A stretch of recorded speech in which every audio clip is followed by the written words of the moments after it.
Hey guys, you're tuned in to a special From the Vault episode of the Alliance Guys podcast. I am J-Cal, and today I'm wishing on March 10th, 2020, a very happy birthday to former NWA World Heavyweight Champion Godzilla, Jax Dane. Now this episode of From the Vault features Jax Dane. In fact, when I say From the Vault, I'm talking about 7 years ago, July 27, 2013.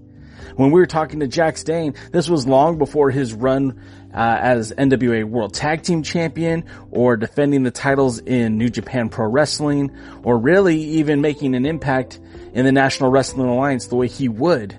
But this was about the early days of Jax Dane and how he would compete all around Texas with those NWA affiliated promotions. In fact, this was just after his match, a three-way match with Brian Wilcott and James Claxton for the NWA Lone Star Championship. So give it a listen. Let me know what you think. And if you like it, please hit subscribe. And as always, guys, thanks for your support. That's right. This is the Alliance Guys podcast, a presentation of alliance-wrestling.com with the All Like Wrestling Radio Network. I'm your host, Jay Cow. Along with me are the top princes of wrestling commentary, none other than DKM and Jaden. Gentlemen, welcome to the show. Thank you. That means we're two princes that adore you, right? Okay. Suddenly I got a Spin Doctor song going through my head. He got it. I was going for Queen, Prince of the Universe. Anyways, we're going to be joined momentarily by our guest, the Vanilla Gorilla, probably my favorite. Godzilla. I'm sorry, I misspoke. The Vanilla Godzilla. I apologize. My favorite nickname in pro wrestling right now, and I screwed it up. He'll be joining us momentarily. Of course, that is Jax Dane. He is the current NWA Branded Outlaw Wrestling Heavyweight Champion, former NWA Lone Star Heavyweight Champion, and really just kind of making a name for himself within the NWA in Texas and beyond. Last night he even competed at the NWA SAW, which really was like an all-star show last night. Very big show. I had a rematch between NWA World Heavyweight Champion Rob Conway and excuse me, can't talk now, but of course I'm talking. Chase Stevens, which last time they met was in a 30-minute draw, and last night Conway picked up the victory. A big victory. And I don't know if a lot of our listeners are familiar with Chase Stevens, although we talk about him quite a bit. Former NWA Tag Team Champion as part of the Naturals. Also was involved with the Wrestling Cares tournament Race for the Ring. I got to see Chase Stevens live recently up and close and personal against Johnny Gargano, and really had a stellar match. Chase Stevens is one of the guys that I think it would do the NWA a lot of good to kind of put some faith into a guy like Chase Stevens and, you know, make sure that he stays in that world title hunt, because he's certainly a talented performer, has a great look, has great ability in the ring, and somebody I think that the NWA could get behind. I once suggested to the National Wrestling Alliance, when it was different people running it, that they should give the opportunities for the tag titles to Chase Stevens and another former NWA World Tag Team Champion in Christian York. They were just recently teaming, and I thought they made such an excellent tag team. They really gelled very well together. And now that Christian York is no longer with TNA, maybe somebody, even though now that I'm suggesting it probably will never happen, but maybe somebody will see them as getting maybe an opportunity at the Tag Team Champions of Lance Hoyt and Davey Boy Smith Jr. That would be exciting. But before we talk any more about that, again, I want to bring on our guest here, Vanilla Godzilla, not to be confused with the Vanilla Gorilla, as I previously stated. I'm talking about Jax Dane, a man who's making his own way in the NWA, making his own opportunity. Like I said earlier, he is the NWA Branded Outlaw Heavyweight Champion, and I'm having trouble bringing him on, but I think he's here with us now. Jax, are you there? I'm here. Hello. Welcome to the show. This is the Alliance Guys, Jaden, DKM, and myself. How are you doing this morning? Oh, I'm fantastic. How are you guys? Doing well, doing well. First of all, we were talking briefly about your debut last night for NWA Saw. What can you tell us about working the crowd at the NWA Sawmill, and what are your thoughts on the promotion? Oh, I had a fantastic time. It was my first time in Nashville, and I actually grew up in Chattanooga or Soddy Daisy, so being back, I guess, into Tennessee and wrestling here was fantastic. The crowd at the Sawmill was amazing. It's a really nice venue once you get in the building. The setup's really nice. Guys that run the show are fantastic. It was just a positive experience top to bottom. Now, who did you face off against last night? Oh, I wrestled Justin.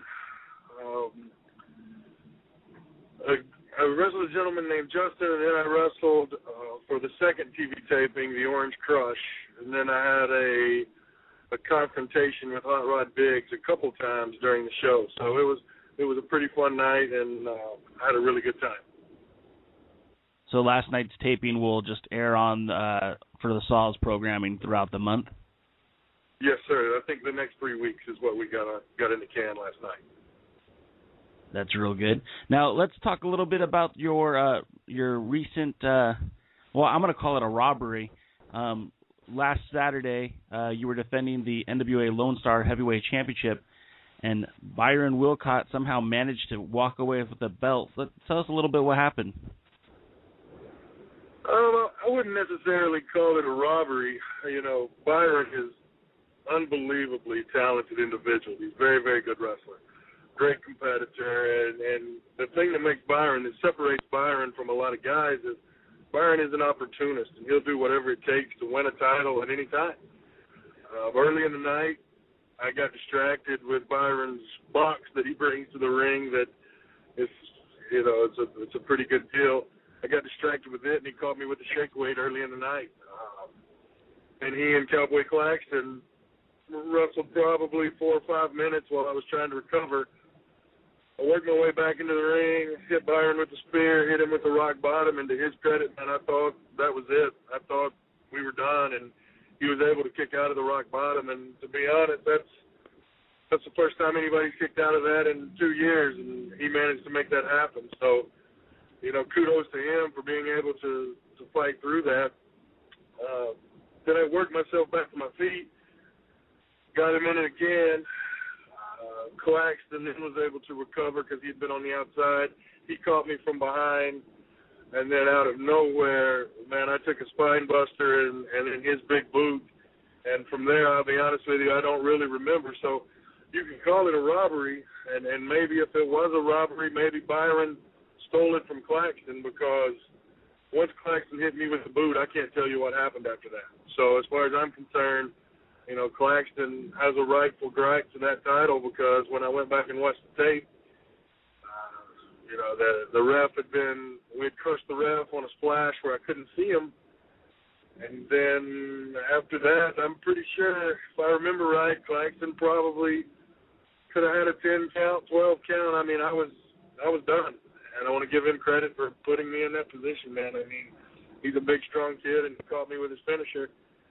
And when somebody of that size catches you, it's, you know, it's any given night. So if anybody got robbed, I'd probably say it was Claxton, because what I saw on film after that is, you know, Claxton went to get the ref. When he turned around, Byron caught him with the shake weight and made the cover, and I couldn't get my bearings enough to break that up. So, you know, maybe it was a robbery, but I'll be honest, Byron didn't steal it from me, man. He stole it from Claxton. Now, Jax, for people who aren't familiar with you, how long have you been involved with wrestling? You talked about how you grew up there in Tennessee. So, you know, when did you first become a fan? Oh, man. I mean, I'm like every little kid in the world, I guess, and I grew up in the 80s. And, you know, and into the 90s, it was such a part of our culture when we were children that you just become a fan, man. I mean, it's what's on TV. Saturday night's main event, you know, every third Saturday of the month was all I could get on TV. And then occasionally once we got to cable, I could see my World Championship Wrestling. And I mean, you know, I'm like everybody else. My favorite wrestler growing up was Doug Furness. I was a huge Doug Furnas fan. And then as I got more exposed to the WWF and that product, I guess, you know, I was a big King Kong Bundy fan when I was a kid. I really liked King Kong Bundy as much as you were probably not supposed to. Like everyone else, I liked Hogan as a kid. I mean, it was, you know, I'm just like everybody else when it comes to being a fan, and I still at times catch myself, man, there's certain guys that work certain shows on certain cards that I'll peek through the curtain because I'm watching it as a fan, or as much of a fan as I can. You know, I'm like everybody else, man. I love the sport. I love the entertainment, and I catch myself still being a fan quite a bit. Well, it sounds like that would be a big advantage in this day and age, still be a fan, still go out there and watch from a fan perspective. So how did you actually... I like it. Go ahead. You know, I do still enjoy it. I mean, you know, obviously it's what I do for a living as well, but, you know, people say, well, how can you be a fan and be a wrestler? And I think to myself, well, you think Michael Jordan doesn't like watching basketball? Think LeBron James doesn't like to watch a game? And those guys are the best in the world, and if they can still watch their sport and enjoy it as a fan, I don't see why we can as well. Well, I'd agree. I think there are advantages to it. So how did the transition happen? How did you go from being just a fan to actually thinking, hey, this is something I'd like to do? Well, I was an athlete in high school. I played basketball and was actually pretty decent at it. Went to college and played in college. And then after college, I played with a travel team that traveled a little bit internationally. And, you know, like every basketball player that plays in college, you have dreams of playing professionally, either overseas or in the NBA or the CBA at the time. And that just wasn't in the cards for me. I mean, I tried to make it happen, and I worked very hard at it. And to just be quite frank, I wasn't good enough. I mean, you know, sometimes you got to face the fact. I had a great college career. Education was paid for. Got my education. Then once the basketball dream had kind of, I don't want to say died, but gone into a reality, I started working a normal job like everybody else does. You know, you get your degree, and it's the steps that you take and what have you. And then my roommate in college, his dad at the time was the head cameraman for the WWE. So I'd had some conversations with him back during college that, man, if I ever wanted an opportunity, he'd be willing to help and put me in touch with the right people. So I'd had a real bad day at work one day, and I thought, man, it's time to make the transition. I love wrestling. I love the sport. I love watching it. Let me go see how to become that. So I made the call to him, and he made a couple phone calls. 2 weeks later, I was at Ohio Valley Wrestling, going through a workout with Tom Pritchard and Rip Rogers. And for the first time I stepped into the ring, I was in love. And I got an invitation after the workout. I spent 3 or 4 days there. I got an invitation to come back, to move to Louisville and to work for Ohio Valley Wrestling and be trained by Nick Dinsmore and Rip Rogers and Frank Miller and those guys, and I took that opportunity and moved all my stuff to Louisville, Kentucky, and dug in like most guys do. So then, when you got your start, how did you end up transitioning yourself down to Texas? Well, I worked for Ohio Valley Wrestling for about 3, maybe 4 years. Didn't have a lot of matches, but got a lot of training, man, and really dug in with Rip and Nick and those guys, really trying to understand what I was doing. And I guess right when things were starting to take hold for me, or I felt like I was actually starting to make some progress and get a grasp and really starting to maybe be noticed a little bit, my mother was diagnosed with small cell lung cancer. She was still living in Tennessee with my father, and once she was diagnosed with small cell lung cancer, I'm like everybody else, man. I went online and I dug into, you know, what is this? What is she facing? What is she doing? What's the expectancy? Like all of us would do. And when I read what the outcome was probably going to be, I decided it would be in my best interest to pack up everything that I got, move to Tennessee, and spend as much time with my mom as I could. So that's what I did. I moved back to Tennessee. I got a normal, everyday, 9-to-5 job like everybody in the professional world does. And I was just there to support my mom through chemotherapy and her radiation and all of her battles that she had to go through. Fortunately, it was the best decision I ever made. My professional career took off. My mother is still alive, and she's healthy, and it's 7-8 years later now. So that's a decision that I don't regret at all, is leaving Ohio Valley Wrestling when things were starting to take hold. So my professional career moved me out to Texas for my normal 9-to-5 job. And then once I got to Texas, I really started missing wrestling again. My mother and father are healthy. Everything's in order. So I decided, I guess about 3 years ago now, that I wanted to really start trying to chase the dream again. And so that's how I got out to Texas, and that's how I ended up. I didn't move to Texas to wrestle out there. I moved out there because it was a life path. And then once I got there, man, I really started missing lacing on my boots. So I started doing some research and found some companies to start working for and made some phone calls and got back in the ring, and we are where we are today. So who'd you start wrestling for here in Texas? My first promotion that I started for in Texas was a promotion in San Antonio, really, really small. It's called River City Wrestling. Really small wrestling in a really small venue. The guys on the roster were fantastic guys. Had a small falling out with those guys, and then was fortunate to get hooked up with the guys at the NWA. Now, when you've been out of wrestling for however many years you're out, 4 years or so, and you're in your professional career, like you said, and you come, how do you get back into wrestling? I mean, you just call a promoter and say, hey, I used to wrestle? I mean, what do you have to get back in? Well, and that's a great question, man. Fortunately for myself, God blessed me with being 6'4" and 290 pounds. So,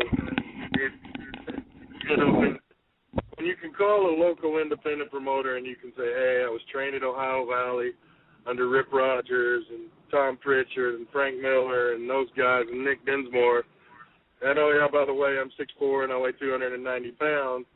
Can I come work out for you and see if there's a spot? Most of the independent guys are happy when that phone call comes. Now, once you get there, you got to handle yourself, and you've got to be able to entertain the fans and do what's asked of you. But getting back into it, you just, with social media now and Facebook and Instagram and Twitter, you can find out who's running wrestling shows and who's wrestling and where the shows are. It's probably not near as challenging as it was 10 years ago when you really didn't have all the social media to give you all the information that you have today. So being able to chase down wrestling shows and promoters in a state like Texas wasn't extremely difficult. Who teamed you up with Raymond Rowe, and how did Path of Resistance get started? Well, we had just started work, or we had just gotten I had visited NWA in Houston, and Ray and I had worked together at the promotion that I started for in Houston. He and I had worked together out there, not as a tag team, but on the roster. And Ray is Ray and Rob Conway are my two closest personal friends in the wrestling business, leaps and bounds. Once wrestling's gone from our lives, we'll still be great friends forever. So Ray and I were really, really close, and he was working for the competing organization in San Antonio, and I was working for Branded Outlaw Wrestling.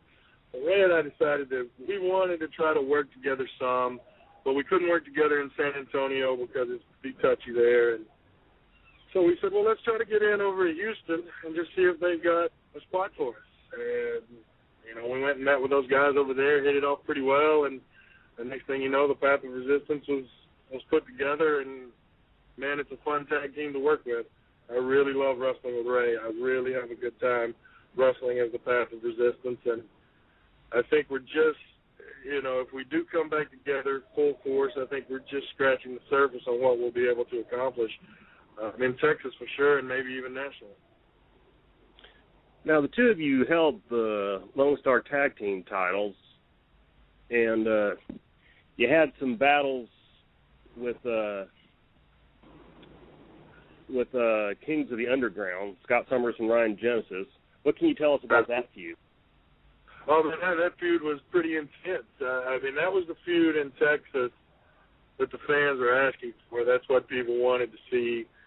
We also had a feud over in Branded Outlaw as well, which Snitsky got involved with, and Jason Pliskin was involved in that feud over there because it turned into a six-man, and we had a great time over there, pretty intense. But, Scott and Ryan, they're unbelievable competitors. And the way they present themselves, man, they're walking, talking rock stars every day of their life. The Kings of the Underground, it's funny, people say all the time, what's your gimmick or what's their gimmick? Or the Kings of the Underground isn't a gimmick. That's them every day of their life, 24 hours a day. And on top of that, they're fantastic wrestlers. So once you were able to get us all four in the ring, almost Summers and Summers and Ray Rowe are really similar on a lot of levels, but they're really different as well. I know that may sound strange. But once you got us all four in the ring, man, that was some of the most fun I've had wrestling, most intense wrestling I've had since I've been wrestling. It was a fantastic feud. Now, of course, they would go on to win the World Tag Team Championship there. And I know you and Ray are looking at getting back together some as a tag team now. So are you guys looking at the World Tag Team titles currently held by the Killer Elite Squad? Oh, man, if we reconvene, you don't wrestle to be number two. So if we reconvene, absolutely, man, that will be the goal in mind, is to wrestle Harry and Lance. There's a lot of great tag teams out there, man. There's a lot of great tag teams, but I'll be honest with you, going after Harry and Lance I think we match up pretty well with them. It would be I would welcome the opportunity to wrestle the Killer Elite Squad for the NWA World title. And I feel like we'd have a fairly good chance at winning. Now, another tag team that's out there in the NWA right now, they're not based out of Texas, but they're people who you've at least met and wrestled against. One is the Lords of Chaos, which is Damian Wayne, former North American heavyweight champion, former national heavyweight champion, claims to be the uncrowned world heavyweight champion. And he's teaming up with the Canadian Lion Lance Erickson, who's a long-reigning Mountain State heavyweight champion. What can you tell us about those two and maybe getting in the ring against them? Well, getting in the ring against them would be a fantastic opportunity. Damian Wayne is by far, in my eyes, one of the most respected wrestlers in the world today. I have a lot of respect for Damian Wayne as a person and as a wrestler. Lance Erickson and I have tangled. He's a very strong individual. I think he compliments Damian Wayne in almost the same way that I compliment Ray Rowe, in a sense that you have with Ray and Damian, you've got two guys that are fairly technically solid, that are pretty intense and can brawl. And then with myself and Erickson, you got two of the bigger guys in the NWA that I guess you'd say drop the hammer, man. That's what our job would be in the tag team, is to be the hammer. So, I'd say we'd match up pretty close to dead even and just see where the cards fall. Now, I mentioned that Wayne is a former North American champion, former national champion. And so anyone who's trying to build their way up into the National Wrestling Alliance, obviously those titles have to be on their radar. So what are your thoughts on the current national heavyweight champion, Bordell Walker, and the current North American heavyweight champion and former world heavyweight champion, Cahagas? I've got limited experience with both of them. I actually shared a locker room last night with Bordell in Nashville. The first time I've met him, and the first time that I had actually seen him wrestle in person.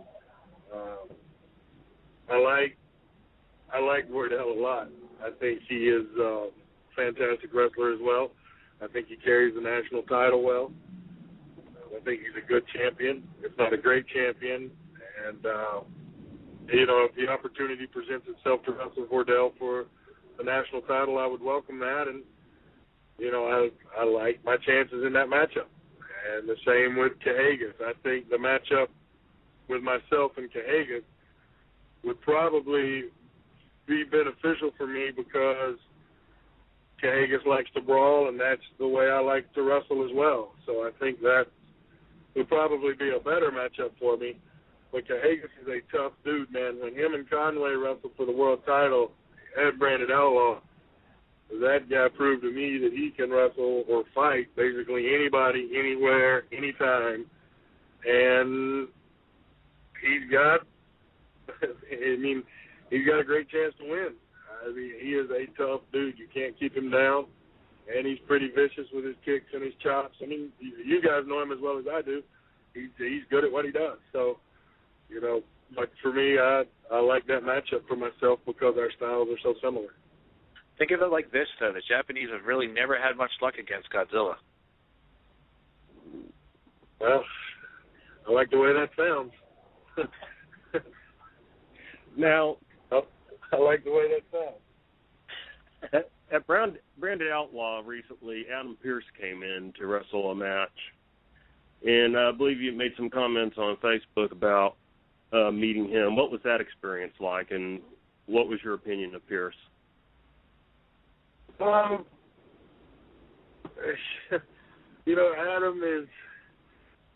is a 5-time NWA world champion. Adam was a really good NWA world champion. I have a ton of respect for Adam Pearce and what he's accomplished in the business without ever actually working for one of the major companies. He did a very good job of being a marketable NWA world champion. He carried that title well. I like Adam a lot personally, on a personal level. He and I are really good friends. But when we lace them up to wrestle each other, we put that friendship aside. And as a matter of fact, I guess probably 3 weeks ago maybe, he left me hanging on an apron in a tag match. So, he's going to do in the ring what's best for Adam Pearce. And I can't say I blame him. I think that's what we should all do. We all try to protect ourselves. But I have a ton of respect for Adam. He came to Branded Outlaw Wrestling, which I feel like Branded Outlaw Wrestling is mine because I'm the heavyweight champion there. He wrestled Funaki. He beat Funaki. And he left Branded Outlaw Wrestling a better place than he found it. And that's all you can ask of a guy. So I have a lot of respect for Adam in that regard. And speaking of Branded Outlaw, I believe you have an upcoming title defense against another one of Texas' favorite sons, Charlie Haas. Yeah, absolutely. To date, I've had some fantastic competition at Branded Outlaw Wrestling, man, and NWA Houston as well. But this one probably scares me more than any of them as far as keeping the belt mine. I like my chances. I always think I'm going to win when I climb into the ring. That's what we do. But Charlie Haas is a little bit different animal than anybody I've ever wrestled because he's not quite as big as I am, but he's big enough, and he's technically unbelievable. He's a former world champion at every company that he's ever worked at.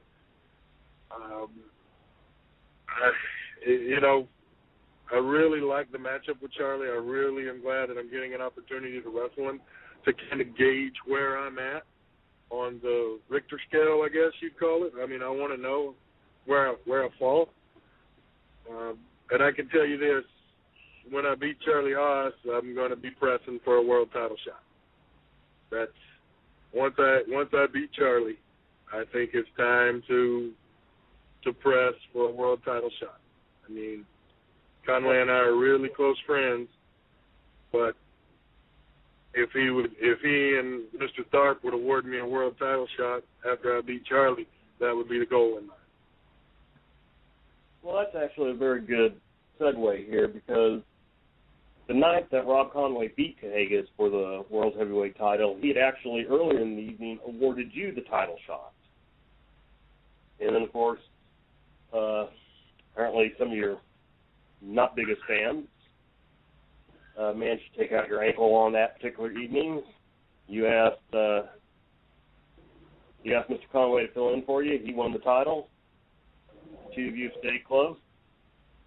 I believe you went with him to Japan. What was that like? Oh, Japan was fantastic, man. I mean, we upped the plane, flew 13 hours. Rob wrestled Kojima in front of a sold-out crowd. I don't want to kind of buffalo the numbers. The place was sold out, and I heard that, the place seats anywhere from 7,500 to 9,500, depending on who you ask. So somewhere in that range. He defended the title against Kojima in front of a packed house. I was fortunate enough to be ringside, get my hands on Kojima a couple times, and we came back victorious and successful. And I guess as NWA fans, that's all you can ask for when you send your guys over, is to be successful and come back with the belt. And that's what we did. Now, as a student and a fan of the sport, like we had talked about earlier, what was it like to be able to witness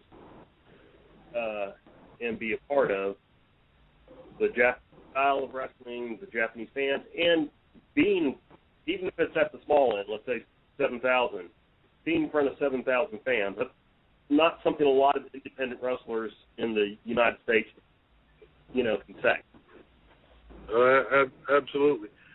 Like I said, it was a great experience, man, to be in their locker room, to be in their venue. And we were at the Sumo Hall, and it's where they have all of the major sumo wrestling events, and all of the former grand champions were hanging in the rafters, pictures, and just unbelievable experience, trying to separate from being a fan and going over there to do a job as well. It was a super experience. The Japanese guys at New Japan treated us fantastic while we were there. They gave us an opportunity to come in, defend our belt, and that's what we did. I mean, it was wrestling in front of 7,500, let's say, people. It was a great experience for me. That was the biggest crowd I'd personally ever been in front of. And it felt natural, and it felt good, and it felt fun, and I can't wait to do it again. Well, I hope you get the chance to go back. So, moving back to Rob Conway, you mentioned that, if you beat Haas, you feel like you should be in line for a title shot. I'm certainly not going to argue with you. What kind of match do you think you and Rob Conway could put on?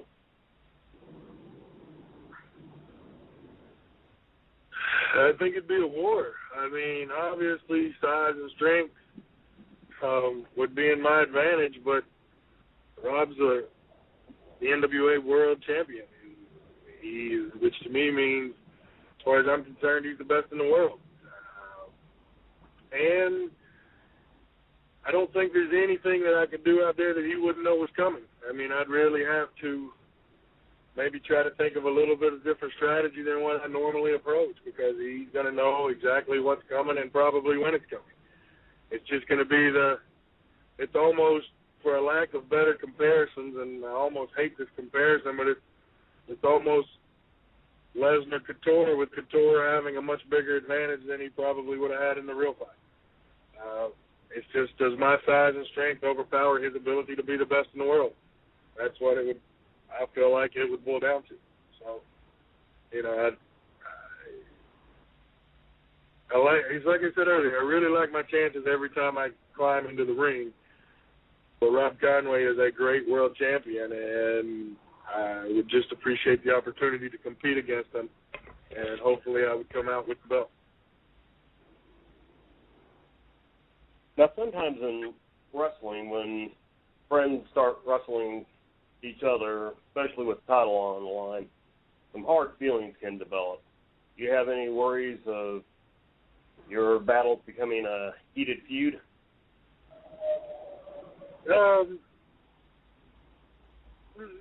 Not like an angry, heated feud. I mean, obviously we like to compete against one another. I mean, if you recall, in December, Rowe and I wrestled for the BOW heavyweight title. And that was kind of an awkward spot to be in because, you know, he's one of my best friends as well. And, you know, we put our friendship aside. We went out there and we beat each other up. I was fortunate enough to come out victorious. And we went backstage and shook each other's hand and said thank you for the opportunity. So I feel like mine and Rob's would be almost the exact same way. You go out there, you'd fight your heart out, and whoever wins, wins. And I don't think there'd be any shortcuts taken anywhere. I think it'd just be a battle, and somebody'd come out on top, and we'd shake hands and go back to doing business as usual. Hey, now, champ, I know being the branded outlaw champion is something to be very proud of, and that you defend the title with honor and dignity whenever you step in the ring. Who have been some of your toughest opponents for that championship belt, and who in the future would you like to see maybe challenge you for that opportunity to wrestle for that championship title? Oh, that's a great question, man. As far as defending the belt, I mean, obviously, Dreamer was a battle for me, just because he pushed me out of my comfort zone. I mean, we had his match, we had a hardcore match, and you know, so that was a hard fought battle. I guess a couple months ago, maybe a month and a half ago, I wrestled Hoyt and Rob Terry in a three-way for the title. And that was, you know, those are two big boys there. Earlier in Branded Outlaw, I wrestled Gene Snitsky, and that was probably, it was just a street fight. We beat each other up, and that was a good deal. Again, Haas is I think Haas is my biggest test that I'll have had since I became a champ. I think you guys know how well decorated he is. You guys know what kind of size and strength and technique and technical, and he's got the full package. So I really want to see where I fall on that. And then at BOW, at Branded Outlaw, there's a couple guys there that are really making some noise, man. Claxton, Byron has come on board at Branded Outlaw Wrestling as well. So I know he's going to want to push for a title shot, which I'll gladly give Byron a title shot. We had a new guy added to the roster that's not been working much. That's about 6'4" and probably 320 pounds. His name is Keith Lee. I think he's going to excite some people. Yul Hubbard, who is trained by Booker T, that works for us at NWA in Houston and NWA in San Antonio at Branded Outlaw. He's a big monster. And then, you know, Summers and Genesis may end up pushing for. I mean, I want to fight them all. I mean, I want to wrestle everybody. So at the end of my BOW run, I can say, man, I defended the title. I defended it, like you said, with dignity. I didn't dodge anybody. I wrestled anybody, anytime, and I came out on top. And that's, you know, that's kind of how I feel about it. Now, Charlie Haas is going to be your opponent, and like you said, that's going to be quite a test. I've actually had Charlie Haas on this podcast a couple years ago, and this was in preparation of a World Championship bout he had with Adam Pearce. And Charlie Haas is the real deal. And although he kind of soured on the NWA many, many moons ago, it seems like this opportunity, you're going to be stepping into the ring with a reinvigorated Charlie Haas. He walked away from Ring of Honor. He's kind of changed his goals, and you know, being in Texas with Charlie Haas, it's going to be quite a tough bout. What are some of the things that you're looking for in this match. I mean, what are some of the things that maybe you're scouting on how you're going to step into the ring with him? His endurance, man. That's the thing that really not scares you. That's the thing that causes the most concern. His endurance and his ability to be strong enough and big enough and technical enough to put me into some positions that I probably haven't been put in before. And my concern is, how am I going to respond when I'm put in those positions? And, like I said, I want to wrestle everybody. I want to know where I'm at. I want to know where do I rank on the ranking order of, should I be here? And I believe that I do, and Wrestling Charlie is going to be the test to find out. The wild card in the whole deal is Jeremy Sage, who's the general manager. Seems like every time I have a match, he's throwing something at, whether it's I have to wrestle somebody right before I wrestle Charlie, or during the match he sticks his nose in the business. But, other than him, I'm more concerned about Charlie's ability to come in and beat me, because he has that ability. But I'm looking forward to see where I stand. Now you've Jack, been able to. Go ahead. I was just saying, you've been able to destroy all monsters there in Texas. I guess being the Vanilla Godzilla, it should come natural to you. To be honest, though, what is the king of the mountain in Texas promotions? Like, what is the best Texas promotion you worked for, and why? Well, obviously, I'm super partial to Branded Outlaw Wrestling, because that's where I'm the champion at. Branded Outlaw Wrestling and NWA Houston, they work so closely together with almost the same roster running in back-to-back nights on Friday and Saturday nights. I would almost say, and I don't want to discredit, there's a lot of good promotions in Texas. There's a lot of good NWA promotions in Texas. But, I kind of think combining the Houston and BOW show in back-to-back nights is kind of like saying, hey, this is the deal. If you're top of the food chain at either of those two shows, you're pretty much the top of the food chain in Texas. Well, we've seen you kind of branch out recently. Of course, last night your debut in Saw. I've heard from a couple of voices out there in NWA Smoky Mountain that they're trying to bring you in, that they want to bring in Vanilla Godzilla. What other promotions in the NWA have you spoken to about possibly bringing yourself there? Well, Smoky Mountain, the Mid-Atlantic, the guy in West Virginia. I'm going to be going to Ohio pretty soon, 2 new promotions up there. So, I'm starting to branch out some. It's,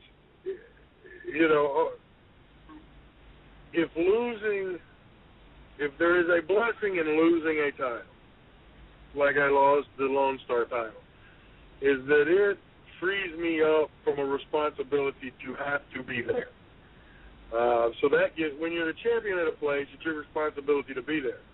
So, for the past almost year, between tag team champions and heavyweight champion, I've been really tied to doing what's best for NWA Houston and NWA Branded Outlaw Wrestling, because being the champion just isn't showing up on the night of the show and wrestling. Being the champion means you got to make appearances, and you've got to go do autograph signings, and you need to do some charity work, and you need to be out and be seen and help promote and help market. And that sometimes will restrict your schedule from traveling, because I'd like to go to NWA Saw, but I really need, since I'm the champion at BOW, I really need to go out and do some legwork there for the fans there and the crowds there and the promoter there, because it's my responsibility. When you win the belt, you're the flagship for that promotion, so your responsibility there really goes through the roof, other than just having to show up and have matches and wrestle. So by not being the Lone Star champ, that's going to free me up some. So hopefully I'll be able to get out and get on the road more. Man, I had a really good response last night at NWA Saw. I mean, for it to be the first time that I was there, the crowd was really great to me, and I really appreciate it. I'm really thankful for how they treated me. And it just let me know that, man, I've got to get out. I've got to be seen more, and I've got to make a world title run at some point that makes sense. And that's what my main goal is, like everybody else. You want to be the top, you've got to get out. You've got to have people want to pay to see you wrestle. And to do that, you've got to go to these places. So that's my plan over the next 6, 8 months to a year. Now, Jax, I love your nickname, the Vanilla Godzilla. You're built like a monster. You're probably one of the biggest guys on the independent circuit today. I'm sure just putting your face on a poster and those biceps, you look like a killer, man. And I got to wonder, have you seen anybody like yourself out on the indies? Is there anyone close to your size and your power? I mean, you're a huge dude. And I know that, it takes a lot of hard work and dedication in the gym, but have you seen anybody in your area or anywhere really that's built like you? Not that's built like me, no. Where I think I have a huge advantage is I am 6'4". I do weigh 290 pounds. It's probably more muscle than fat. I work hard. But where I have an advantage, I feel like, is at my size is I'm still a basketball player at heart. So I still feel like at my size I'm more athletic than a lot of guys that may be my size or close to my size.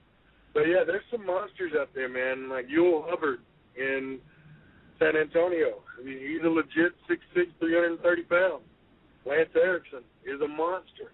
Claxton is 6'6", probably 270. I mean, there's some really big guys out there. I just don't think that they match the size and strength with the athletic ability that I do. And it basically just comes from the basketball background. I was a basketball player that put on a bunch of muscle. And I still have the basketball athletic ability because that's what I worked my entire life to be. Now, you talked earlier about how your size was able to help you get your start back in wrestling in Texas. But has it been any hindrance to you? The indie world is full of a lot of 200-pound heavyweight champions. So has there been any disadvantage to being this big? Not in the Texas market. It hasn't been because there's a good group of guys that are close to my size or my size. And then the flip side of that is the 200 to the 230-pound guys that we have in Texas are all super credible and really, really, really good. And they're all in shape. They're all, it's a great roster to be a part of in Texas. And I'm speaking of the whole state and all the NWA promotions. I mean, you've got Tim Storm up north. He's really good. Mike Fox is good. Lance Hoyt. I mean, there's guys to compete against that can compete. And I can imagine that in some areas being my size could make it difficult or challenging in some aspects for promoters and so on and so forth. But in Texas, man, I think we've got enough big guys that we can do things that make sense. There really hasn't been a hindrance out here. That's for sure. Well, speaking of big guys, and we've kind of hinted at this, talked around this a little bit, but Brian Wilcock, you're talking about being champion. Brian Wilcock currently holds 3 NWA titles in Texas. He's the Texas Stampede Full Bloods champion, the NWA 360 champion, I believe, and the NWA Lone Star champion. Have the two of you ever met one-on-one? No, we've never had a one-on-one match. It's kind of funny. Well, not funny, but Byron won the Lone Star title Friday night by pinning James Claxton. By stealing a victory from, if you go back and watch the video, I really feel like James Claxton should be the Lone Star champion. James Claxton had me beat. He had me with my shoulders on the mat. There was just no ref to count. So I feel like he stole that victory from Claxton, but that's neither here nor there. The very next night, we wrestled in a 6-man, and it was me and the Gulf Coast Connection versus Byron Wilcott, Ricky Starks, and Yul Hubbard, and the stipulation of the match was whoever makes the pin is the new BOW champion. So anybody could have been the champion that night. I was basically defending the title in a six-man against 5 other people, although we were still on teams. I actually pinned Byron for the win that night. So I would like the opportunity to wrestle Byron one-on-one. He's a great champion. He's a big dude. You know, he's been there. He's just, Byron's willing to do what nobody else is willing to do to keep the belt. So, yeah, I'd love an opportunity to wrestle Byron one-on-one. That's for sure. And, you know, he's a legit 6'6" and probably 250 pounds, 255 probably. So he's a heavyweight champion. So what do you got going for the rest of the weekend? Where can fans come out and see you wrestle tonight? Oh, they can't see me tonight, man. I wrestled in Tennessee. I wrestled in Tennessee last night in Nashville. My mother and father live approximately 90 miles from Nashville, and I'm actually sitting in a traffic jam right now as I talk to you guys, trying to get to their house. They're throwing a surprise cookout for me with all my family there, and, you know, I'm trying to get there, but slow going. So tonight is family night, man. It's been a long time since I've seen my mom and dad, so we're going to do that. Well, that good for you. That's great, making family time. I think that's really awesome. We are going to wrap up the show here. I do want to thank you for your time. But what is your upcoming schedule? Where can fans come see you wrestle next then? Well, we've got 2 shows coming up. August 16th and 17th will be the next time I get back in the ring. August 16th is NWA Houston. I think the main event on that card is actually going to be your Claxton versus Byron rematch. You know, the guys at NWA Houston, they asked me if I thought that was fair to have that rematch, and I endorsed it, man. I think Claxton deserves that rematch. Like I said, he had me beat. And then the next night, August 17th, NWA Branded Outlaw Wrestling in San Antonio, 1103 Cincinnati Avenue, Woodlawn Gym, Dane versus Charlie Haas for the BOW title. That's, I think to date that'll be the biggest match of my career, and we're going to see where I line up. You know, how good are you? So that's the next 2 times I'll be in the ring. And just a few more questions, Champ. If someone wants to follow you on the social media, how can they do it? At the Jax Dane on Twitter. My Instagram is Godzilla is Real. And then Facebook is just Jax Dane on Facebook, the Jax Dane. That's the 3 best ways to follow me. And then my last question for you is, has the production started yet on the Vanilla Godzilla T-shirts? Yes, they have. And two things coming. I've got the new Godzilla T-shirt that's coming out. It'll be available at the Houston show, I believe. I'll have them in by then. But then I also picked up a sponsor, and Jax Dane is going to have his own workout clothing line coming out pretty soon. It's going to be called Massive Aggressive Gear, and I want to plug that because that's coming real soon. I have our website up pretty quick, and it'll be a wrestling / workout clothing conglomerate, I guess you'd say, and that'll be rolling out probably in the next 90 days. So I'm real excited about that as well. So I have a national clothing brand, and then my Godzilla stuff will be coming too. So big things coming, man. So I guess everyone can stay tuned for a lot of interesting stuff from the Branded Outlaw champion. Again, Jax, I want to thank you for your time today. I do want to let you know I got a note from Adam Pierce, who I guess must have been listening to the show or someone told him, but he said, I like Jax too. So there's a lot of mutual respect here on the Alliance Guys podcast, and I just want to say thanks for your time today. Absolutely. I appreciate you guys. Thank you very much. Thanks. And that was Jax Dane, the Branded Outlaw champion. And in my esteemed opinion, future NWA World Heavyweight Champion. Do you guys agree? It's almost like you had some kind of power of prognostication to see the future there, Jake. I don't know. You know, and I don't want to read too much into it, but it's obvious that the NWA front office believe in Jax Dane. That's why he was in Japan, kind of watching Rob Conway's back on the first match when Conway fought Kojima, and Dane said it himself. He wants to test himself against Charlie Haas and see if he's ready to defeat Charlie Haas, and then kind of pursue the world champion. I think it'll be a great match, personally. Him and Conway will probably steal the show, whether it's in Texas or any of the other states the NWA is in. Yeah, I would agree. I think if nothing else, we see the Dane has, the dedication to wrestle the top wrestlers here in the state, wrestle some well-known wrestlers in Charlie Haas types. And so as long as he keeps his current focus, his current path going, I certainly see a day coming when, he could very easily win the world title.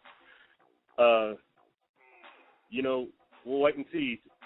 Saying it, predicting it, and winning it are different things, and there are a lot of people throughout history that, we thought would win titles, and they've come up a little bit short. But I think Jax he definitely has talent in the ring as somebody who's seen him. He definitely has the talent in the ring. So when he gains a little more experience by wrestling the likes of Charlie Haas and Rob Conway, he could very well become the unstoppable monster like Godzilla.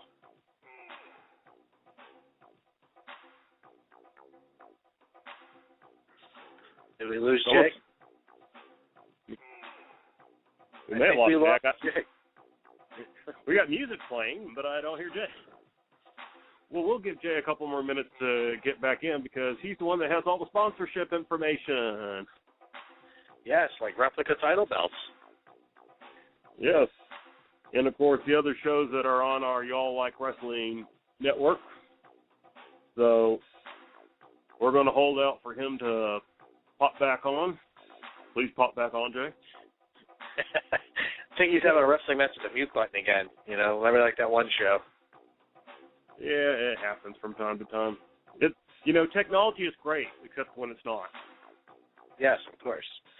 Well, make sure one sponsor I do want to recommend you check out is Replica Title Belts. Go to ReplicaTitleBelts.com. If you are one of those garbage promotions that use a replica WWE, WCW, ECW, or one of those horrible toy belts, you know what? Get out of the business and make room for real wrestling promoters. So, or what you can do is instead, you can go to ReplicaTitleBelts.com and get yourself a nice custom-made championship title so you can have a real championship in a professional company and not a glorified backyard promotion. So go to ReplicaTitleBelts.com, get yourself a custom belt, and it's going to cost you about the same price as those toy belts from WCW and the WWE. So do it and tell them the awesome folks at the Alliance Guys sent you to them. So, DK, what do you have for this weekend while we're waiting for Jay to come back? Oh, I have work. I spent the morning working in the yard. I don't care what workout anybody's done today. I don't care what training session anybody's done today. The 2.5 hours I spent in my yard mowing, weeding, and all that stuff, I got you all beat. Especially that Texas heat, I'm sure it beat on you. Well, the heat's one thing. We're having an unusual July in that we're getting rain. Texas, which has been in a drought, and is still in a drought because the amount of rain we're getting it's the perfect type of rain for the yard.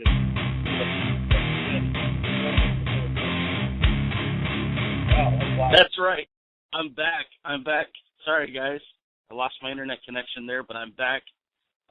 What did I miss? We were just giving you the secrets of life and how to make lots of money, but we can't repeat them as part of the deal. So you got to listen to the archives. I can do that. Hey, guys, again, sorry that I was dropped off, but we do have a few people that we want to thank. So, first off, each and every one of y'all for all you've done to your bodies. And we also want to thank our sponsors. I want to thank Jason Flames, Tong Soo Do University, which is based here in Southern California in Moore Park. If you would like to get more information on the Tang Soo Do University, remember the telephone number is 805-530-0000. You can go to their website at tsdukarate.com or on Facebook, TSDU Karate. Again, they had their summer pass, $200 for all summer long for training. Make sure you visit their website for more details and information on that. Of course, if you need a championship title made, please visit our friends over at replicatitlebelts.com. They can get a belt created for you with your own likeness, your own image, your own company brand, and it's great for collectors or it's great for fans. But if you're a promotion, they do high-quality work. You want to check them out. And, of course, this has been a presentation of Alliance-Wrestling.com. Professional wrestler Cole Boom Boom Cabana, and you have typed in, and you are visiting Alliance-Wrestling.com. And then when you're done, go to WeLoveCole.com. That's my website.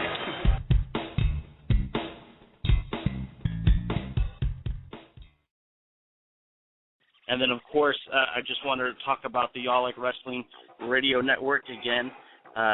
We do several shows here at Y'all Like Wrestling Radio Network. If you like what we do here with the Alliance guys, make sure you check out Vendetta Pro Radio.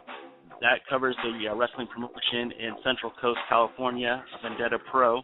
They do their shows Tuesdays at 8 p.m.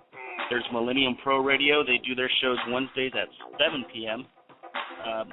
Then also we have Beyond the Kayfabe, Thursdays at 9. They recap what's going on Raw, SmackDown, Impact, and of course there's us every Saturday or every other Saturday at 10:30 a.m. We're on Facebook. You can also go to the website www.blogtalkradio.com/Y'all Like Wrestling. And real quick, a word from SoCal Uncensored. Ladies and gentlemen, SoCalUncensored.com, the uncensored voice in SoCal Wrestling since 2001, is the place for all the latest news, information, photos, upcoming events, show results, and celebrate the history of Southern California wrestling at www.SoCalUncensored.com. It's still real to me, damn it.